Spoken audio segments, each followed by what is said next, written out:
Gulf खबरें में आप तमाम लोगों को वेलकम करते हैं। आज की वीडियो तमाम लोगों के लिए बहुत ही ज़्यादा इम्पोर्टेंट है और एक बहुत ही बड़ी ब्रेकिंग न्यूज़ है, क्योंकि जो लोग मक्का के अंदर मौजूद हैं, मक्का मुकरमा के अंदर काम करते हैं, मक्का मुकरमा के अंदर ट्रैवल करते हैं, मक्का मुकरमा से बाहर ट्रैवल करते हैं या फिर वहाँ पर जो हैं वो सैर व तफरीह के लिए आते हैं, मशाइर मुक़द्दसा का सफ़र करते हैं, तो उन तमाम लोगों के लिए वीडियो बहुत ही ज़्यादा इंपॉर्टेंट है। एक बड़ी सहूलत जो है वो आज के दिन ख़त्म की गई है, जिसके बारे में आप तमाम लोगों का जानना बहुत ही ज़्यादा इम्पोर्टेंट है।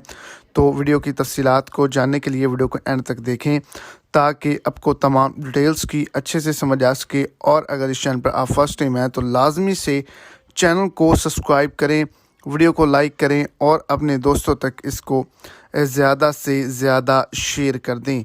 तो आपको बताता चलूँ कि एक बड़ी अपडेट आप तमाम लोगों के लिए शेयर की गई है। वो ये कि मक्का के अंदर जो बस सर्विस थी वो बिल्कुल पहले मुफ्त थी, लेकिन अब जो है इसका किराया 4 रियाल मुकर्रर कर दिया गया है।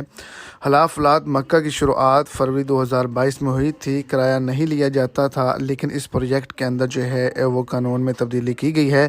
तो मक्का मुकरमा मशाइर मुक़द्दसा रॉयल कमीशन की जानिब से ये बयान जारी किया गया है कि अब जो बस सर्विस है उसको 4 रियाल जो है वो मुकर्रर कर दिए गए हैं किराए के तौर पर।